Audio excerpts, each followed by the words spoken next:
Hello, Catamounts. My name is Alexander Hoffman, and this is Chats with Cats presented by WeTV. In this series, we've been interviewing some of our amazing student athletes here at Western Carolina University. But today we are starting interviews with 3 guests from the amazing Chats with Cats tech crew. Today's guest, finding himself on the other side of the camera, is Dan Reid. How are you, Dan? It's wonderful to be here, Mr. Hoffman. Thank you for having me. Of course, it's good to see you in the chair instead of behind the camera. Ah, man, you look even more beautiful up close, Alex. Thank you, Dan. We'll go ahead and please introduce yourself. Tell us a little bit about yourself. I'm Dan Reid. I'm a communications student here. I'm concentrating in public relations, but I have a broadcast journalism background. I also have a marketing minor. But yeah, I have a pet cat named Felonious, and I love him dearly. Felonious is great. What brought you to WCU and why communications?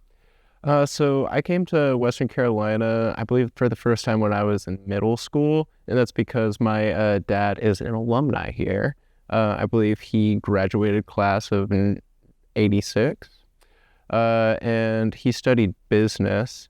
I got into communication because I knew I really liked journalism. I loved watching content from Vice News and all sorts of alternative channels, especially Channel 5 News on YouTube with journalist Andrew Callahan. He really inspired me to want to do independent journalism and to kind of do man on the street interview style things. Always really wacky, but that's kind of in short what it is. What would you say your dream job would be? So my dream job would be to do independent journalism, like kind of to itself, but I plan to mainly do it on the back burner with some of the creative skills I gained here at Western from the broadcast department. But as of right now, I'm really into wine culture. I work at a wine bar, and I've been training under a sommelier to learn more about wine. And I would really like to leverage that in kind of a marketing setting, but still person to person. So whether that's business to business marketing or direct to consumer sales, I would love to do any of that.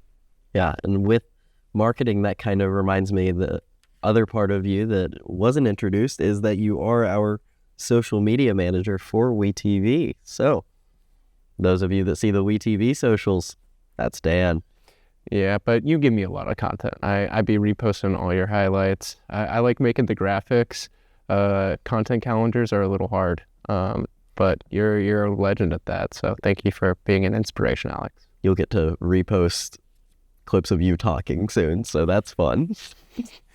You are also known behind the scenes of Chats with Cats for asking some of the most interesting and random-seeming questions. Where would you say those come from?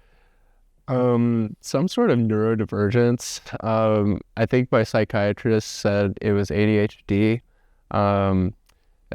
And also, I think that I just grew up really curious. I've always been kind of naturally inquisitive and wanting to learn as much as I can from interesting people, especially the people who don't talk a lot. I feel like they have the most to say.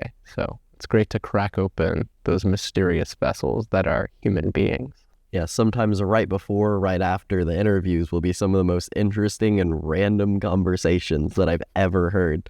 It'll just be the second that the camera's off, and then Dan will be like, so what would your, spirit animal that you can telepathically communicate with be? And I'll be like, the dog. That's a boring answer, but you know. Mm-hmm. What do you enjoy most about being on set for Chats with Cats? Again, I just think it's really interesting to connect with people on a personal level, because you see them on TV, whether those are the football athletes or you watch from the stands and you see them, and it's just there's a lot of complexity there, a lot of eyes on them, and a lot of thoughts to kind of break apart and examine. I really like asking how they view the relationship between school and their athletic careers, because a lot of them are hyper aware of putting emphasis on their scholarship, and also trying to live out the dream the best they can. So I really like finding out how they do that, how they mentally prepare themselves. Yeah, I could never understand the full level of what goes into all that preparation. That's kind of why I do the interviews too. Who's your dream interviewee and why? Ooh. So the go-to is to interview like another journalist who's really inquisitive, but I feel like those people might not. So I would have to choose like a storyteller who's my favorite storyteller. Maybe like someone like Bo Burnham. I think that he has a really creative approach to comedic storytelling in particular. His flow is like a mix of pacing, so like really fast-paced, flat jokes, and then really sudden, sharp, like jab you jokes.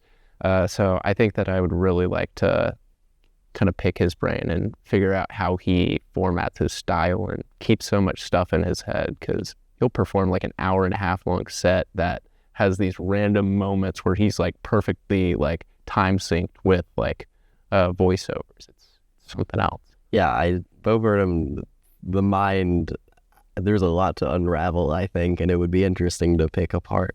Ooh. Just two mentally ill white dudes going at it. It's one way to say it. So we'll go ahead and move into our lightning round. As you know, short little questions with some short little answers. What has been your favorite class at Western? Ooh. So I love all my communications professors. Shout out Dr. Farmer, Dr. Eldridge, Dr. Spasovska, not to mention the Connollys. But I gotta say, my favorite class I've actually taken, and the reason I was really confident about switching my concentration and picking up a minor, was Marketing 406, Global Consumer Culture with Dr. Scott Rader. That class is banging. You get into so much depth about people and the cultural influences on their behaviors. Oh my gosh. If you really like psychology and you like understanding why people do things, that class is for you. It has endless amounts of material. We had to read like 50 pages a week, and I didn't even care. It was so entertaining. Yeah, Scott Rader, he is phenomenal. Mm-hmm. Absolutely amazing. So shout out Dr. Rader, 1000%. What is your pre-interview music walking into the studio? You usually have headphones on. Ooh, so that can be a variety of things. So there's like the constant rotation. The people that I'm always listening to are my favorite band, Steely Dan, which is jazz fusion, Masayoshi Takanaka, which is another jazz fusion artist from Japan. And then lately, I've been really on like a Neil Young kick. Like I like some folkier music to kind of smooth out some stuff. This summer, I was really into Nirvana, so I have a lot of grunge in rotation too. So it really just depends on how fast I need to be breathing and how focused or how I'm feeling emotionally. But yeah. Quite a diverse set of music. As soon as you added in Nirvana to that, I was like, oh, okay. Oh yeah, I got long hair. Yeah, there you look at that, Pulse. Do you have, I'm not sure how much or which sports you follow specifically, but do you have a favorite sports team or athlete aside of anything at Western, even though that'd be fun? My favorite athlete. Well, I follow a lot of MMA. That's one of the things I have in common with our director, Jacob. I'm not like a big like sports junkie, but I love the UFC and the characters that it has. I think the most interesting character at the moment to me is like Alex Pereira. He's freaking massive. Dude's made out of stone, just hurts people, and just never cracks a smile. Really like him. I also like the personality of, oh gosh, what's that like grungy like white dude? Sean, not O'Malley. It'll come later. I'm sorry. No, it's okay. Yeah. I could hear a couple times whenever you would say names, our director having reactions because he is very into that world. I can't wait for that conversation. But yeah, and the last lightning round, what is your favorite dining location on campus? Ooh, none of them. I avoid them like the plague.